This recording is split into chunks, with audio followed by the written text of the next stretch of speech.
Bonjour à tous, bienvenue à notre méditation quotidienne. Eh bien aujourd'hui, ça y est, c'est le retour en France.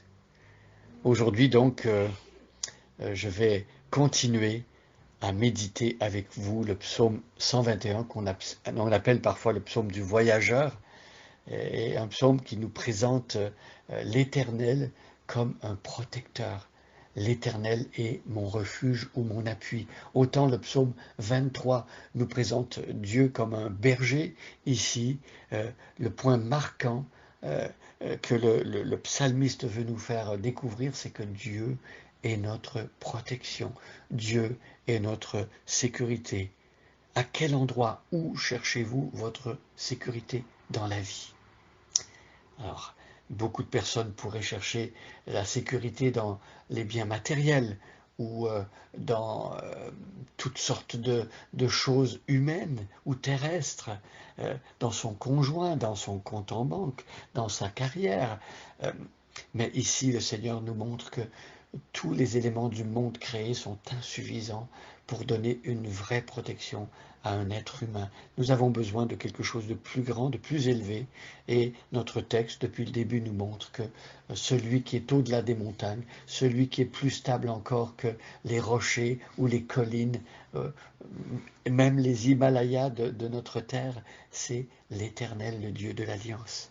Je vais lire le psaume 121 et nous allons nous arrêter aujourd'hui au verset 7. Cantique des degrés. Je lève mes yeux vers les montagnes. D'où me viendra le secours? Le secours me vient de l'Éternel qui a fait les cieux et la terre. Il ne permettra point que ton pied chancelle. Celui qui te garde ne sommeillera point. Voici, il ne sommeille ni ne dort, celui qui garde Israël. L'Éternel est celui qui te garde. L'Éternel est ton ombre à ta main droite. Pendant le jour, le soleil ne te frappera point, ni la lune pendant la nuit. L'Éternel te gardera de tout mal, il gardera ton âme.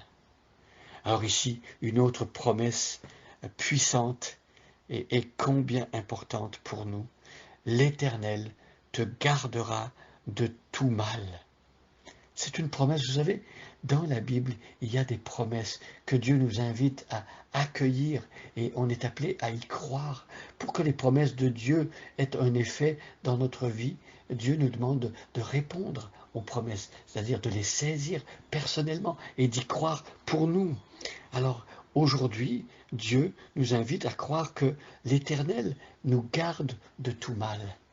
Alors, c'est sûr que d'une journée à l'autre et tout au long de la journée, il y a toutes sortes de mal ou de choses mauvaises, négatives, qui déplaisent à Dieu, qui peuvent nous assaillir, qui peuvent se présenter à nous. Et le Seigneur nous dit, nous promet qu'il peut et il veut nous garder de cela. Ça nous rappelle le Notre Père, n'est-ce pas? Où à la fin du Notre Père, délivre-nous du mal ou du malin. C'est la prière aussi que Jésus nous enseigne de faire à notre Père qui est Dieu, en son nom, au nom de Jésus-Christ. Donc l'Éternel te gardera de tout mal, du mal moral, du mal spirituel, des maux physiques aussi. L'Éternel nous garde et la promesse est large, elle est inclusive. L'Éternel te gardera de tout mal. Apprenons à reconnaître ce qui est mal. Comment pouvons-nous savoir distinguer entre ce qui est bien et ce qui est mal?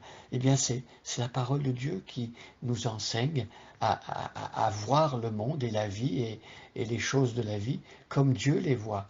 Et donc, lorsque nous sommes imprégnés de cette parole de Dieu, des textes bibliques, nous commençons à voir la pensée de Dieu et les choses s'éclairent et nous reconnaissons ce qui est mal aux yeux de Dieu et ce qui est bien.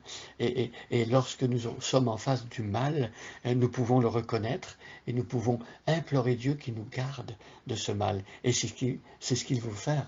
Et regardez la deuxième partie de la promesse. Il gardera ton âme. C'est beau, n'est-ce pas? Aujourd'hui, dans notre monde, beaucoup de personnes, semble-t-il, prennent bien soin de leur corps. Ils prennent bien soin de l'aspect physique, de la dimension terrestre de leur vie, mais ils oublient leur âme. C'est vrai qu'on nourrit son corps 3 fois par jour, même plus parfois, et on oublie de nourrir son âme. On s'occupe très souvent de son corps pour voilà, être en forme, faire des activités physiques, on le nettoie, il y a une hygiène corporelle, et on oublie l'âme, on oublie la vie intérieure.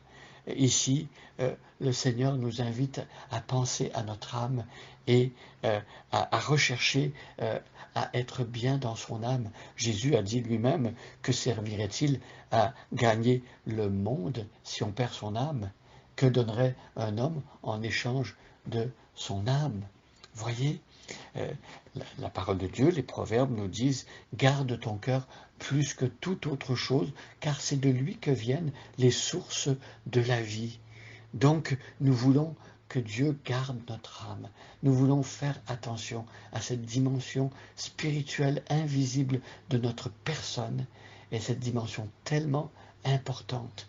Dieu veut garder notre âme aujourd'hui. Demandons-lui qu'il garde notre âme contre les travers, contre les invitations à pécher, à blesser les autres, à être égoïste, orgueilleux, toutes sortes de choses comme ça qui nuisent à l'âme et qui sont contraires à la parole de Dieu. Demandons au Seigneur de nous protéger de cela. Bonne journée à chacun et à chacune et soyez bénis.